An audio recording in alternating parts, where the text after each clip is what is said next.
नमस्कार साथियों, स्वागत है आप सभी का आपके भरोसेमंद यूट्यूब चैनल पर। साथियों, कल भारत सरकार ने राष्ट्रीय शिक्षा नीति 2020 को कैबिनेट की मीटिंग में मंजूरी दे दी है। और इस मीटिंग के अंदर बोर्ड के एग्ज़ाम को लेकर, यानी आने वाले सालों के अंदर बोर्ड के एग्ज़ाम किस प्रकार होंगे, कॉलेज के एग्ज़ाम किस प्रकार होंगे, पूरा का पूरा मैं इस वीडियो के अंदर आपके सामने डिस्कस करूंगा। तो वीडियो को लास्ट तक पूरा देखना। और बहुत ही शानदार फैसले लिए गए हैं जो आप छात्रों को ध्यान में रखना बहुत ही ज़रूरी है।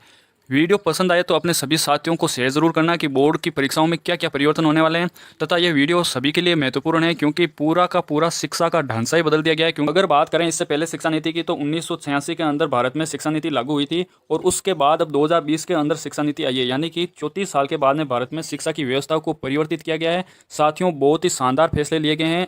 आगे भी आपकी परीक्षाओं से जुड़ी कोई भी न्यूज़ होगी तो मैं आपको प्रोवाइड करवा दूंगा।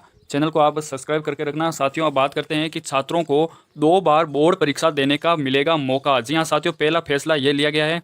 आपको विस्तार से अगर बताऊं तो स्कूली पाठ्यक्रम दूरस्थ होने के साथ छात्रों को इसकी छूट होगी कि वे चाहे तो बोर्ड में अच्छे अंकों के लिए एक बार फिर से परीक्षा दे सकेंगे।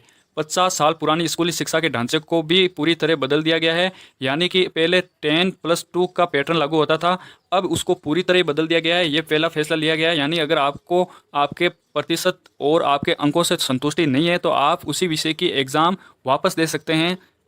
नई शिक्षा नीति के बारे में बताते हुए स्कूली शिक्षा सचिव अनीता करवल ने बताया कि आने वाले दिनों में स्कूली कोर्स को इस पैटर्न पर तैयार किया जाएगा, यानी कि इस बार ज्ञान और तर्क के आधार पर छात्रों को पढ़ाया जाएगा और बच्चों को शुरू से ही गणित और कोडिंग जैसी शिक्षा की व्यवस्था की जाएगी, यानी 6th क्लास से बच्चों को कोडिंग सिखाई जाएगी। ये बहुत ही अच्छा फैसला है। दूसरा जो लिया गया है, नीति में बोर्ड परीक्षाओं को लेकर बड़े बदलाव की बात की गई है। इसमें छात्रों को परीक्षाओं के लिए साल में 2 बार मौका दिए जाने का विचार है। हालांकि इसे राज्य के साथ अंतिम रूप दिया जाएगा, लेकिन ये रूप दे दिया जाएगा अंतिम रूप से राज्यों के साथ मिलकर। अब कई छात्रों के मन में यह था कि बोर्ड की एग्ज़ाम होगी या नहीं होगी, कहीं आपने फेक वीडियोस सुने भी होंगे, लेकिन मैं आपको साफ साफ कह दूं, 10वीं और 12वीं बोर्ड की परीक्षाएं तो होगी, लेकिन पूरी बदल जाएगी। परीक्षाएं उस पैटर्न से नहीं होगी, आपको फेल होने का डर नहीं रहेगा। जी हाँ साथियों, 10वीं की एग्ज़ाम को लेकर शिक्षा नीति में कहा गया है कि अगर राज्य सरकार नहीं चाहती है बोर्ड की एग्ज़ाम करवाना तो वो नहीं करवाएं। साथियों, ये बड़ी खबर है। केवल 12वीं की एग्ज़ाम मैंडेटरी है, यानी केवल 12वीं की एग्ज़ाम करवाना ही अनिवार्य है। 10वीं की एग्ज़ाम अगर बोर्ड नहीं करवाना चाहता है तो वो नहीं करवा सकता है। ऐसा भी इसमें प्रावधान किया गया है।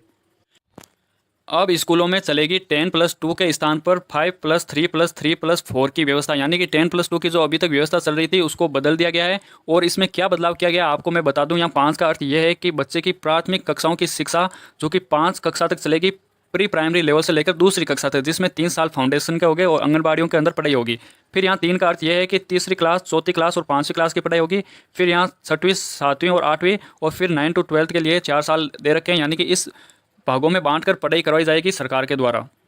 अगला महत्वपूर्ण निर्णय ये लिया गया है कि इस बार जो भी विश्वविद्यालय अनुदान आयोग है, यूजीसी, अखिल भारतीय तकनीकी शिक्षा परिषद, यानी ये सभी परिषदों को मिलाकर एक शिक्षा मंत्रालय बना दिया है।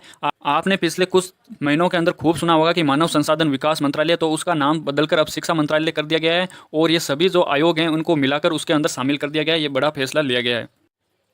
एक और बहुत बड़ा फैसला लिया गया है उस शिक्षा के अंदर कि उस शिक्षा के अंदर पहले क्या होता था कि डिग्री लेने से पहले छात्र पढ़ाई नहीं छोड़ सकता था।